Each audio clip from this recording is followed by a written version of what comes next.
예인 수녀가 이렇게 대강절에 기도를 했습니다.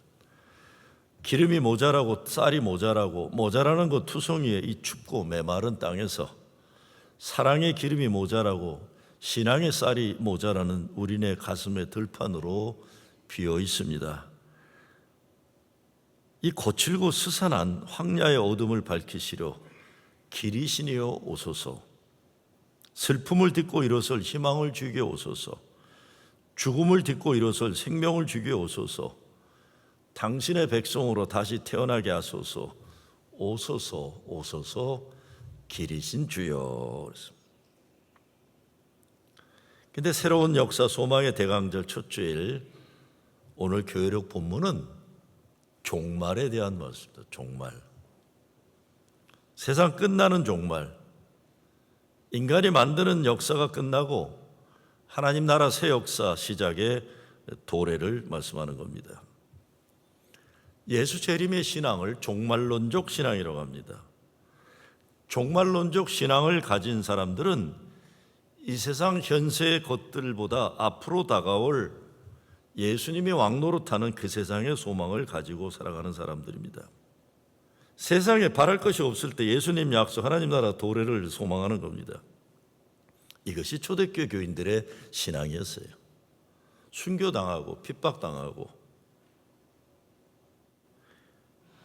그 고통 가운데 살면서 초대교회 교인들은 이 땅의 악한 역사가 끝나기를 바라고 마라나타 주님 오시옵소서, 속히 오시옵소서 예수님 재림을 기다리는 겁니다. 주님은 그때가 되면 깨어 있으라는 겁니다. 근데 그때는 하늘처럼 높은 세상 권력 모든 것이 흔들릴 거다. 이때가 되면 세상의 권력은 힘을 잃어버린다. 로마 제국 식민지 백성으로서는 그 메시지가 이게 복음이죠. 소망이에요. 이 세상 지극히 작은 자들, 아픈 자들, 억울함 당하는 사람들에게 하나님이 개입하는 새 역사가 도래하리라는 소망의 메시지가 종말의 메시지입니다. 핍박당하고 있어요. 근데 이들이 붙잡을 수 있는 것은 오직 하나님이 온전히 이루시는 역사에 대한 소망과 믿음뿐이에요. 오늘 우리 개회 찬송으로 부른 9장 찬송에 보면 마지막 절 4절 가사가 이렇게 가는데 이런 내용이 나와요. 고난도 슬픔도 이기게 하옵시고 영혼의 잇대어 살아가게 하소서. 고난과 슬픔 당하면 사람들은 쓰러져요. 더 이상 아무것도 못하고 절망하는데, 그런데 고난도 슬픔도 이기게 하옵시고 하나님의 영혼에 함께하여 잇대어 살아가게 하소서. 이게 역설적인 초대교회 신앙의 고백입니다. 이 세상에서 고난과 슬픔 당하지만 그렇기 때문에 오히려 영혼에 잇대어 하나님만 의지하고 살아가게 해달라는 기도예요. 34절에 예수님이 이렇게 말씀합니다. 너희는 스스로 조심하라. 그렇지 않으면 방탕함과 술 취함과 생활의 염려로 마음이 둔하여지고 뜻밖의 그날이 돛과 같이 너에게 임하리라. 그런데 예수 믿는 사람들에게는 갑자기 임하는 종말이 하나님의 구원의 역사고 은혜요, 신연의 구원의 새 역사의 도래예요. 제 후배가 늘 그걸 기다린 거예요. 예수님, 여러분 생각해 얼마나 힘들었으면 초등학교 때부터 얘는 예수님 재림을 기다렸겠어요. 이 믿음으로 깨어있으라. 깨어있지 않다는 건 영적으로 죽어있다는 거예요. 사람들은 돈 잘 벌어서 잘 먹고 잘 살고 건강하면 살아있는 거라고 보는데 그렇게 살다가 죽잖아요. 그것이 인생의 전부라고 생각합니다. 깨어있다는 것은 하나님께 함께하는 거예요. 고난과 슬픔도 영혼에 잇대어라는 건 사나 죽으나 주의 것으로 이 땅에 살다가 죽어도 천국 가는 거예요. 하나님과 함께하는, 하나님 말씀과 뜻하심에 예민하고 긴장감을 가지고 살아간다는 겁니다. 예수님 말씀에 순종하는 긴장감을 잃어버리고 세상적인 헛된 자랑과 만족에 빠져서 교만한 거예요. 교회가 얼마나 사람이 예배당에 꽉 차는지, 헌금이 얼마나 많이 거치는지 이거가 중심이 되고 집착하면 그렇게 되는 거예요. 예배당에 예배드리는 사람이 그득하면 축복이죠. 축복이에요. 어떤 때 젊은 목사들 얘기해 보면 가슴 짠할 때가 있어요. 목사님, 저도 한 100명 넘는 데 가서 설교해 보고 싶습니다. 그래. 그게 바로 뭐냐, 프로신께 와서 설교 좀 하게 해달라는 거예요. 가슴이 짠하죠. 평생 20명도 못 넘고 목회할 수 있는 사람도 많은 거예요. 그냥 예배당에 교인이 많이 있다는 건 축복이에요. 성도들이 열심히 벌어서 수고한 물질 하나님 나라 교회를 위해서 헌금 많이 내는 것, 이게 얼마나 아름답고 거룩한 신앙의 열매입니까? 그러나 그거를, 교회를 판가름하는 잣대가 물질이 많고 조금, 교인이 많고 적고 이거 되면 교회는 천박한 곳이 되는 겁니다. 이 시대 우리가 회복해야 하는 것은 지금 내가 여기에서 주의 말씀에 얼마나 순종하고 있는가 하는 거예요. 얼마나 우리가 깨어서 영적인 살아있는 존재로 우리 교회가 있는가, 이런 거죠. 그날과 그때는 하나님 나라 역사가 온전하게 완성되는 때예요. 죄인들이 구원받는 때, 잃어버린 영혼들이 구원받는 때, 완성의 때, 은혜의 완성의 때, 미움과 죽음이 지배하는 세상이 아니라 사랑과 생명이 이루어지는 세상의 완성이에요. 전 젊었을 때 역사는 발전한다고 믿고 소망했습니다. 물론 발전해요. 저는 진짜 요즘 신기한 세상이에요. 별게 다 있어요, 별게. 난 얼마 전에 알았어요. 셀폰에서도 있는 거 프린트할 수 있는 거, 이렇게 와이어리스로. 그래서 저는 셀폰을 가지고 있어도 한 100분의 1도 활용도 못해요. 그냥 저만 해도 일찍이 목회하면서, 난 가리방 목회 전도사 시절에 보스턴 한인교회 목회할 때, 그때 미미오 모신 돌릴 때였어요. 나는 목회하다가 제일 이게 천국인가 보다 한 게 그 IBM 볼타자 나왔을 때, 와, 이런 게 다 있네. 그러다가 미미오 모신 돌리다가 카피 모신이 나왔는데, 이게 천국이구나, 이게 천국이구나. 지금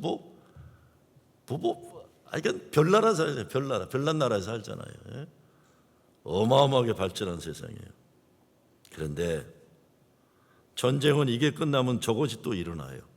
지난주에 보면 중국하고 러시아 파이어파이터 전투기가 6대가 대한민국 상공 가까운 데까지 떴다고 그러더라고요. 왜 장난들 놀고 난리들이야? 왜 전투기 갖고 장난들 하고 그래요?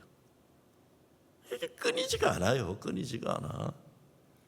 사회가 더 선하고 의로워지지 않고 인종차별? 어떻게 더 나빠져요, 이놈의 세상은. 나라도 평화가 아니라 갈등과 분쟁거리가 늘어나고 있어요. 정치적으로는 찬반이 당연히 가능하지만 우리가 사는 세상에서 교회가 감당해야 하는 건 어느 당이 정권을 잡아도 변함이 없어요. 공화당이나 민주당이 된다고 미국이 유토피아로 변할 일 없습니다. 모든 문제 해결 못합니다. 그러나 어느 인간이 대통령이 되거나 말거나 교회가 해야 하는 것은 분명합니다.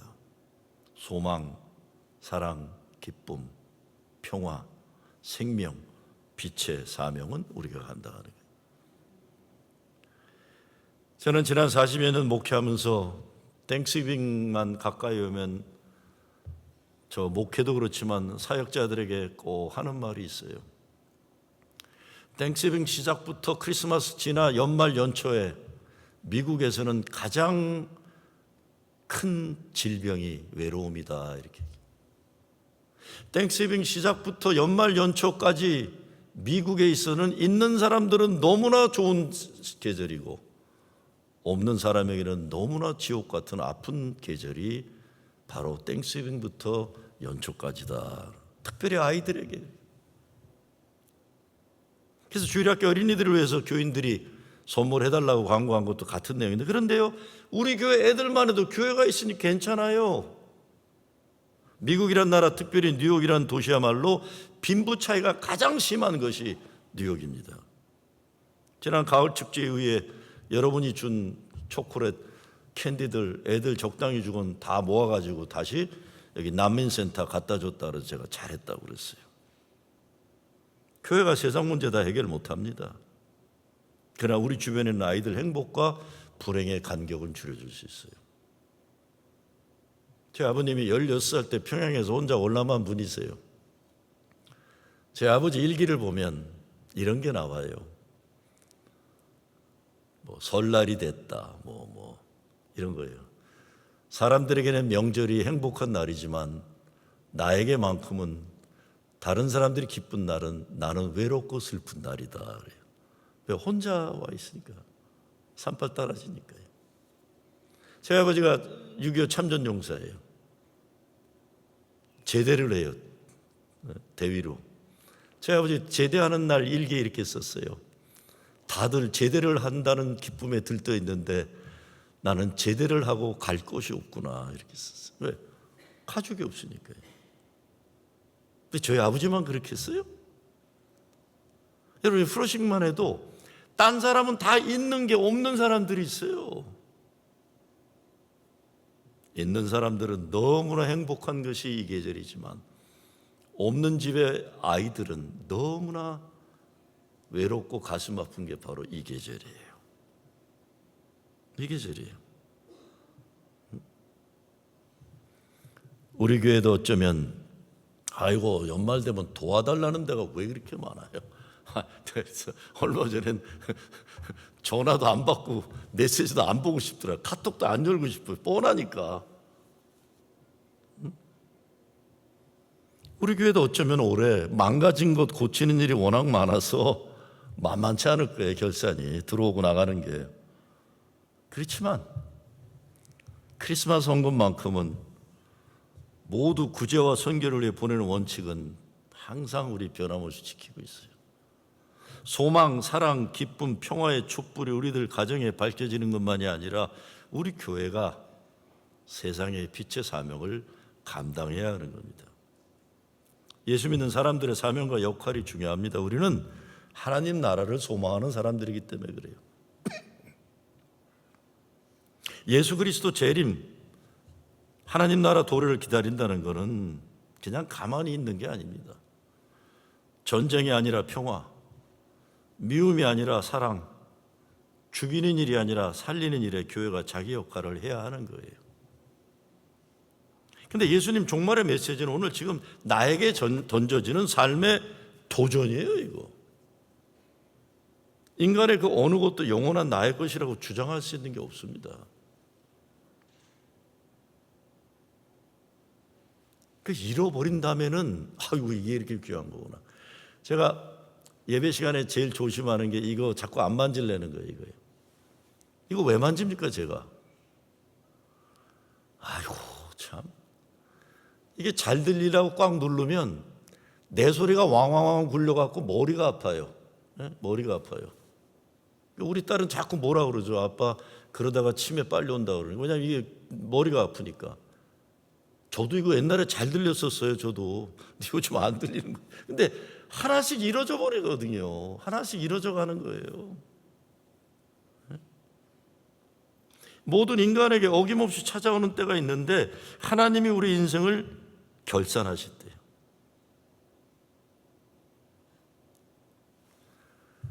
One month to live란 책이 있어요. 내게 살아있는 시간이 한 달만 남아있다면이라는 책이 한 15, 16년 전에 굉장히 파퓰러했던 책이에요.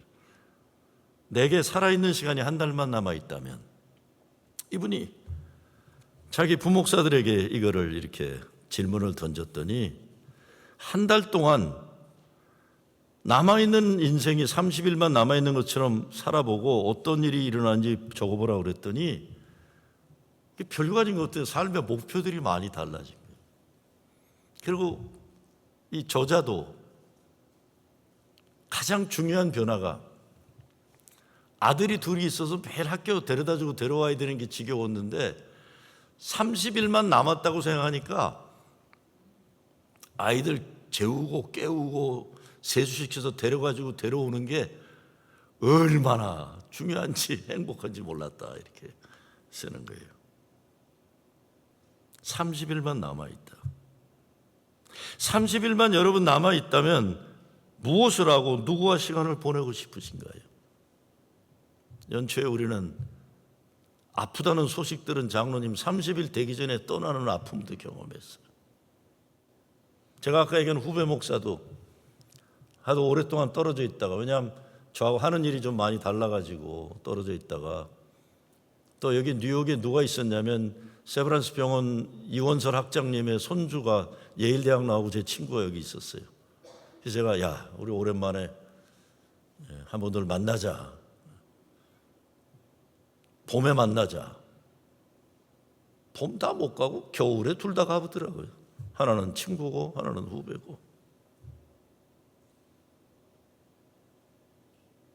30일만 남아있으면 난 뭘 하고 누구와 시간을 보내고 싶은가? 여러분 3년? 3년 뭐 하시겠어요? 뭐 하시겠어요? 나에게 끝이 있음을 진지하게 생각할 때 내 삶에 어떤 변화가 있을지 한번 깊이 생각해 봐야 돼요. 근데 역설적이게 나에게 주어진 시간과 삶의 한계가 있다고 깨닫게 되는 순간부터 지금 이 순간에 감사할 수 있고 현재를 더 의미 있고 충실히 살 수 있게 되는 거예요. 정말 무엇보다 종말은 내가 죽는 게 종말이에요. 언제 갈지 그때 그날 아무도 몰라요.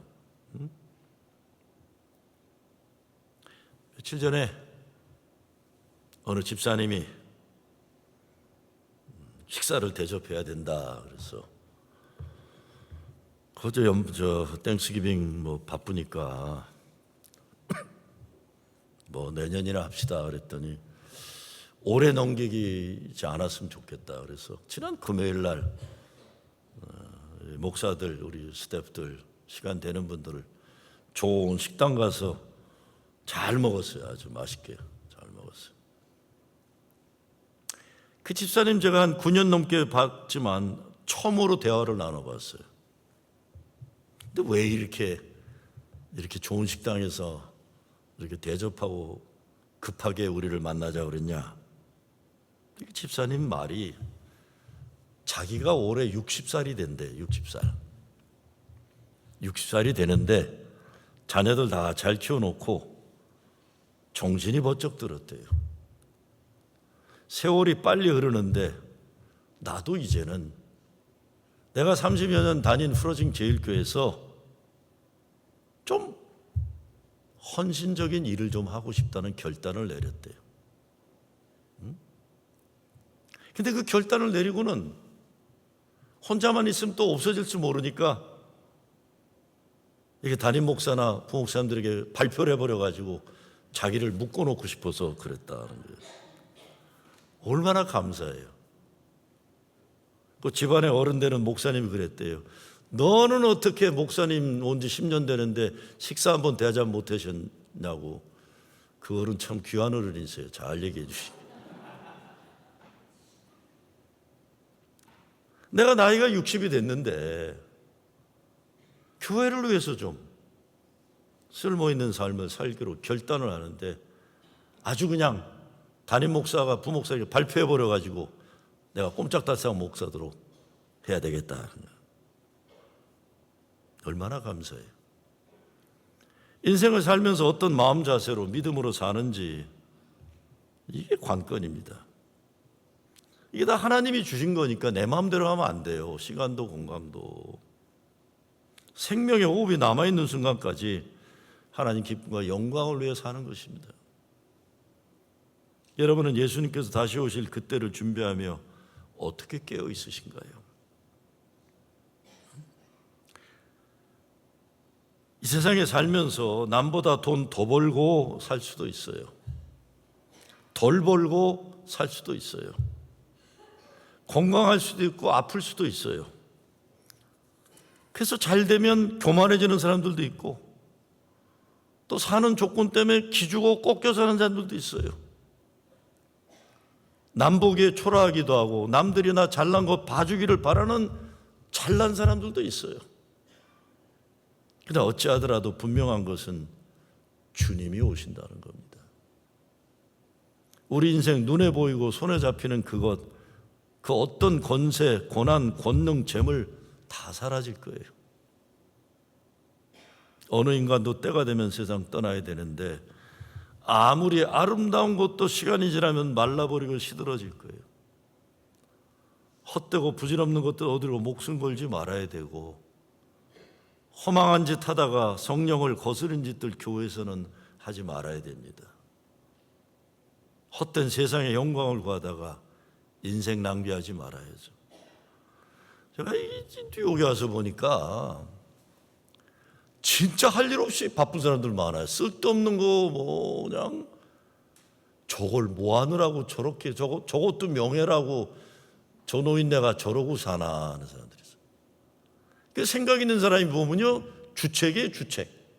추접스러운 거예요. 헛된 명예 이런 것들이요. 조금만 생각하면 될 텐데, 조금만 생각하면.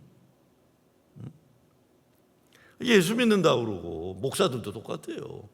목사, 장로 정도 된다 그러면 자기가 섬기는 교회를 건강하게 지키고 교회에서 존경받고 영적인 지도자로서 인정을 받아야지, 그냥 싸돌아다니면서 쓸데없는 이 천호인네가 저러다가 저 인생 저렇게 허망하게 사는데 저 어쩌려고 저렇게 부끄럽게 사나 그럴 때 있어요.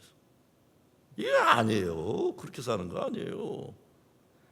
헛된 세상 영광 구하다 인생 낭비하지 말고 예수 다시 오심을 준비하는 것 최선 다해서 내게 주어진 그 사명, 이런 영혼 구원하고 우리 가운데 지극히 작은 자들을 사랑하는 일. 제가 바보라서 풀어진 울타리를 벗어나고 싶지 않다고 그러겠어요. 근데 제가 목회하고 세상 돌아가는 거 보면 정말 자기가 중요하게 다뤄야 되는 가족이나 자기 교회나 자기에 있는 것들은 소홀히 하고 허망한 거 쫓아다니는 인생들이 얼마나 많은지 몰라요. 아무것도 안 해. 그러면서 말만 그러고 다니는 거지. 세상을 뭐 바꿔. 세상을 뭘 바꾸냐. 세상은 그냥 자기 집안도 청소도 안 하고 자기 교회에 있는 것도 아무것도 안 하면서 뭘 그런다고 그래요. 이걸 하면서 세상은 나부터 바뀌고 가정과 교회부터 바뀌고 나가는 거예요. 허망한 그냥 말만 거창한 것들 하다가 인생 망치면 그게 얼마나 부끄러워요. 주님 앞에 가서 또 뭐 하다 왔냐, 이런 거 하다 이력서 내밀면 이게 미쳤네 이 자식, 이런 게. 하나님이 바보입니까? 그래요. 예?